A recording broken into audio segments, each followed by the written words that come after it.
Donc, juste pour vous rappeler les deux messages, et donc notez ça en bas des pages de vos notes qu'a dit le directeur général de l'ARS ce matin. Ce qui l'intéresse, lui, c'est quelque chose qui s'appelle, il a dit, l'inclusion sociale. Vous voyez ce que ça veut dire?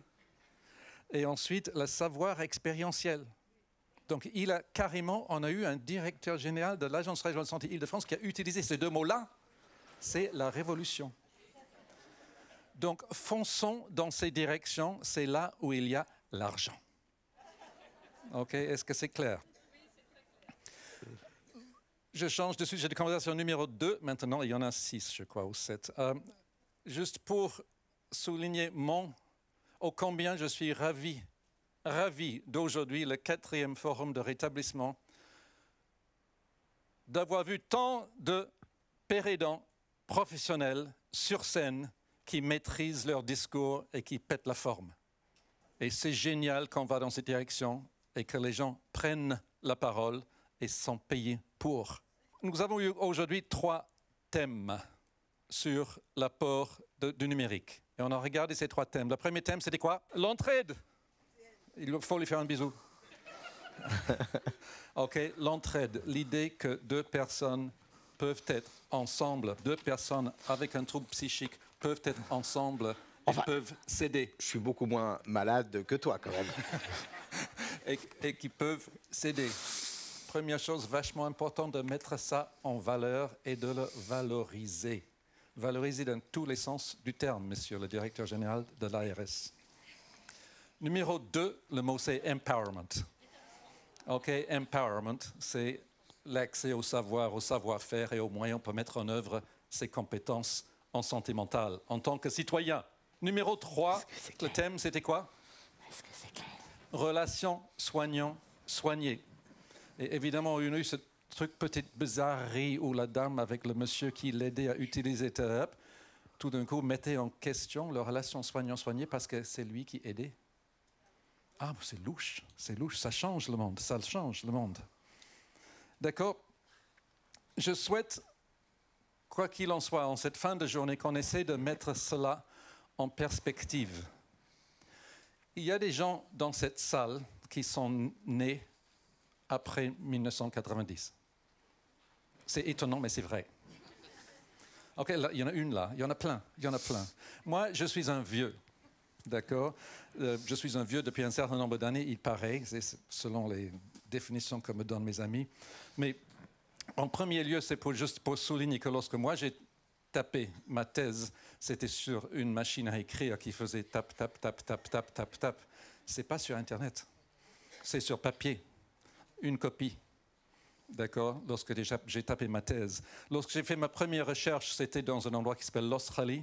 C'était dans un truc qui s'appelle un hôpital psychiatrique. J'avais collecté des données. J'ai dû aller à l'ordinateur. L'ordinateur, c'était en ville. C'était à 4 miles de là. Et c'était un bâtiment, l'ordinateur. Il y avait un seul. C'était un bâtiment. Il fallait réserver des mois en avant. Moi, je suis arrivé, j'avais tapé les trous dans les cartes que je mettais dans les grosses machines. J'avais un trou à côté. Ça m'a coûté 1 heure de l'ordinateur de l'Australie méridionale. Une fortune pour l'hôpital psychiatrique qui m'avait employé. J'essaie de dire, messieurs, mesdames, qu'il faut qu'on garde cela en perspective et qu'on mette tout ça en perspective. Que le monde change beaucoup dans ces quelques années. Le monde a changé beaucoup. Et en plus, ça va continuer. Ça va continuer à changer. Et je vais aborder nos rêves pour l'avenir. Rêve, ça veut dire quoi, rêve? Rêve? Rêver? To dream. OK? I have a dream. Et c'est ce même rêve de Martin Luther King. Je vous le rappelle pour les historiens ici, les historiens du rétablissement. La psychiatrie, les usagers de la psychiatrie ont volé ce mot de M. Martin Luther King. Il y va des droits. Il est une question de droit, de s'imaginer, d'avoir un rêve qu'on a une place dans cette société. Bref, que les personnes vivant avec un trouble psychique peuvent s'imaginer qu'il y a une place pour nous dans cette société. Juste pour dire que cette révolution en France, l'introduction du mot de rétablissement dans le discours des institutions françaises. Ça a pris une décennie ou deux. Il est temps, évidemment, que ça va continuer à bouger, cette notion de rêver une société inclusive. Au fait, on a rêvé ensemble avec une série de copains au niveau européen et on a envoyé ça à un petit journal anglais. Angleterre, vous voyez où c'est? C'est pas encore Brexit, mais et ça s'appelle le Lancet et ils l'ont accepté. Et donc, dans le Lancet, c'est Scenarios for the Future of the Social and Mental Health Care. Et là, notre petit groupe, c'était sur le monde virtuel. Qu'est-ce qu'on peut rêver pour la santé mentale dans le monde, pour le monde virtuel? Diapo suivant, il y a un petit bouton, je suis censé appuyer sur le voilà. Online care. Et donc là, je vous propose un rêve. C'était publié dans le Lancet, donc attention, ça risque de venir. Tous les soins en santé mentale, avec l'exception peut-être des urgences, seront proposés sur Internet. Tous les soins en santé mentale donnés par des professionnels virtuels. Pas un être humain, mais un avatar doté d'intelligence artificielle. Le truc exceptionnel par rapport à tous nos soignants actuels, on peut compter dessus. Il est équipé avec la meilleure information evidence-based, vraiment à jour des connaissances scientifiques. Il n'oublie jamais quelque chose que tu as dit. Mais il y a 3 ans, vous m'avez dit ça. Mais il y a 2 ans, vous m'avez dit ça. Il peut communiquer dans la langue et avec les termes que tu préfères. On pourra choisir son genre, son âge, son groupe ethnique, son apparence. Pensez-y. Disponible quand vous le voulez, nuit et jour, jamais en retard, jamais trop occupé, jamais pressé, toujours l'écoute. Vous avez déjà rencontré un psychiatre à Paris comme ça? Qualité qui progresse tous les jours, logiciel basé sur les meilleures expertises et evidence-based scientifique, mais evidence-based en santé mentale. Logiciel qui recueille les données issues des échanges avec les usagers pour faire des recherches rigoureuses sur la qualité et l'efficacité des soins.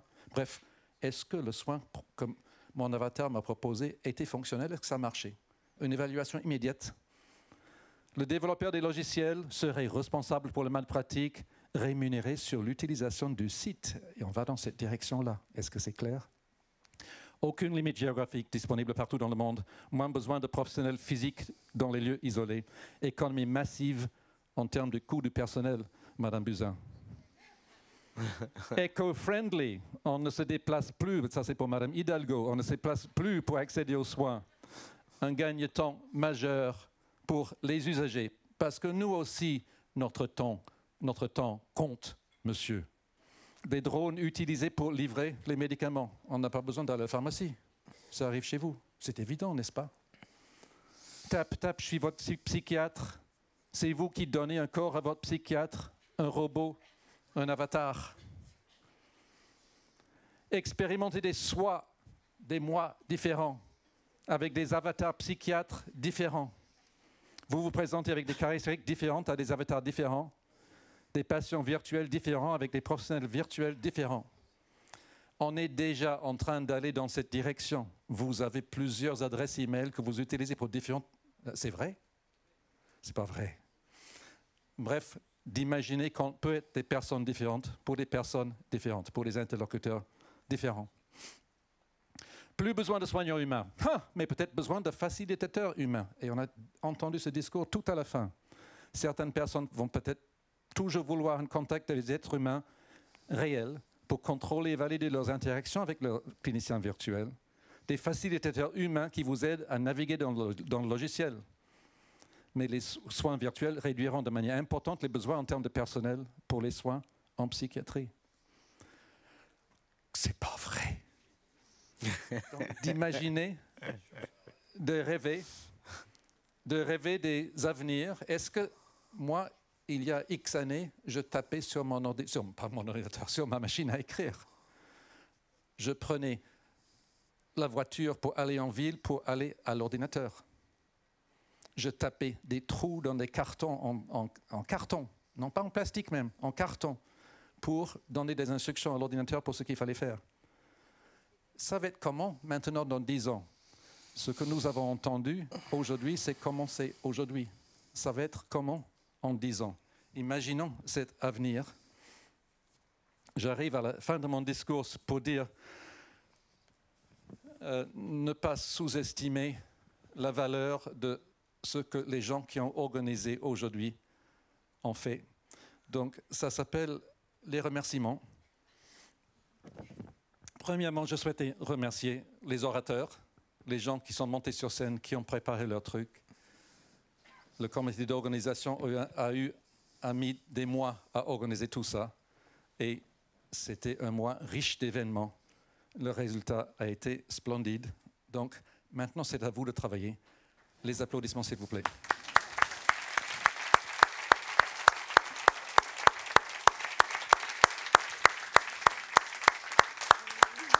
Je liste les petites choses des nécessaires. Donc, l'Agence régionale de santé d'Île-de-France, le CRSA d'Île-de-France, qui ont donné les sous, mais aussi qui l'ont soutenu moralement et qui le soutiennent moralement.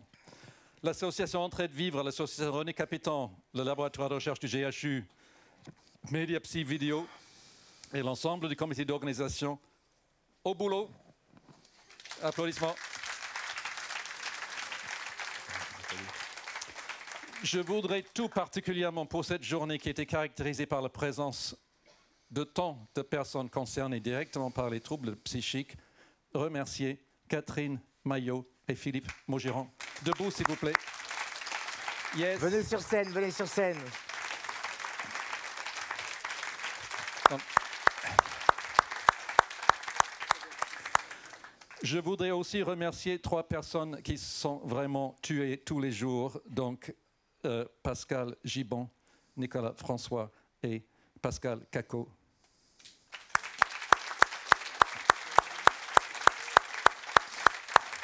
Les gens à l'accueil, donc plus fort pour qu'ils l'entendent, s'il vous plaît.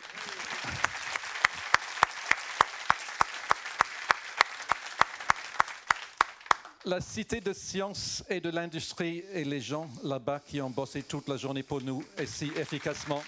La Cité de la Santé qui nous a supportés et qui a organisé notre présence ici. Séverine, Nathalie, est-ce que vous êtes là?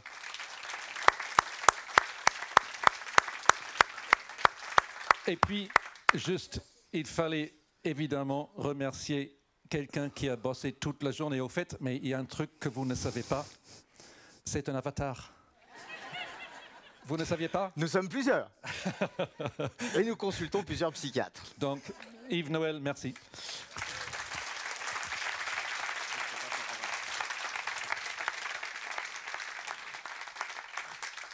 T'as pensé à nos cadreurs, l'équipe de Daniel Simonet? Voilà, toute l'équipe de Daniel Simonet qui assure la captation de cet événement que vous pourrez retrouver sur YouTube. Et puis en accès direct également sur le site du Forum Rétablissement. Merci beaucoup à toutes et tous d'avoir été présents et jusqu'à la fin. Et merci Team Grayson. À l'année prochaine.